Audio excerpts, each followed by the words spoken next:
The Trump International Hotel here in Washington, D.C. has fallen on some hard times in the wake of its namesake's tumultuous presidency. Let's go to CNN's Brian Todd. He's working the story for us. He's over outside the hotel. Brian, the pandemic hit the hotel industry hard all across the country, but the Trump Hotel is facing separate challenges. It really is, Wolf. You know, it really wasn't all that long ago that the Trump International Hotel was buzzing, VIPs and others clamoring to get inside. But tonight, there are serious questions about its future. With Donald Trump out of office, there now seems to be little to attract guests to his gilded hotel just a few blocks from the White House. Despite its ornate lobby and other impressive features, the Trump International Hotel, like other high-end locations, has been ravaged by COVID's hit on the travel industry. On a recent weekend evening, a CNN employee who shot this video and took still pictures saw decent crowds at the Benjamin Bar and Lounge and the steakhouse in the lobby, BLT Prime, but also observed very few people actually staying at the hotel. Hallways, elegant but empty. Elevators running up and down only a handful of times, indicating a lack of traffic to and from the rooms. The next day, during a weekend brunch period, our employee observed the lobby area was lifeless. Scenes consistent with the view of Zach Everson, the editor of a newsletter which has kept close track of Trump's hotel through social media for the past couple of years.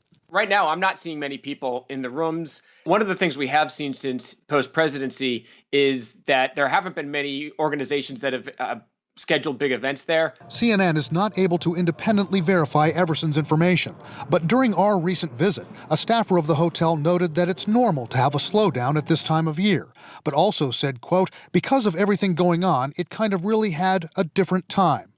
A different time indeed from the exhilarating days when, just before Donald Trump was elected president, the Trump International Hotel opened, touted as a crown jewel in his real estate empire. With the notable exception of 1600 Pennsylvania Avenue, this is the most coveted piece of real estate in Washington, D.C., the best location.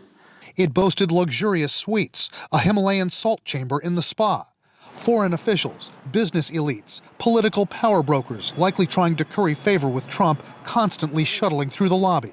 With so many every day, it almost got overwhelming at times. How many VIPs and members of our government that are making headlines are all together in the same place. But like other high-end hotels, Trump's Washington hotel's revenue plummeted more than 60% in 2020 as coronavirus shut down travel and conferences. In 2019, for that set of hotels, high-end luxury hotels in the downtown DC area, the occupancy was 73%. So basically, 1 in 4 rooms was empty. Today, 4 in 5 rooms are empty. But the Trump Hotel's occupancy was already expected to lag behind competitors before the coronavirus hit, according to sales materials showing projected 2020 occupancy rates. The Trump Organization tried to sell the lease for the hotel in 2019, and according to the Wall Street Journal, asked a staggering $500 million for it. But that listing expired, and the real estate firm hired for that sale no longer works for the Trump Organization. If he sells the hotel, does it lose its cachet? It shouldn't lose its cachet at all. There are other hotel companies that have loyal followers, and if the Trump brand is to come off the hotel and another brand goes on the hotel, those followers would be more than happy to stay in a hotel with this location with the recent renovation.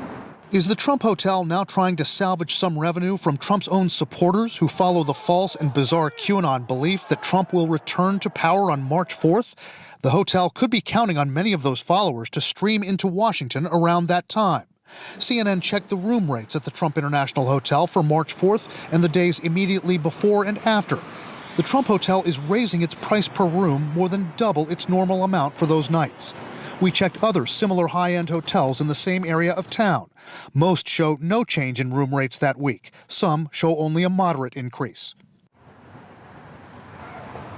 We tried several times to get the Trump Organization and the hotel's management to answer our questions about the drops in room bookings and revenues, about the hikes in room rates surrounding that QAnon conspiracy date, and whether the hotel's lease might go up for sale again.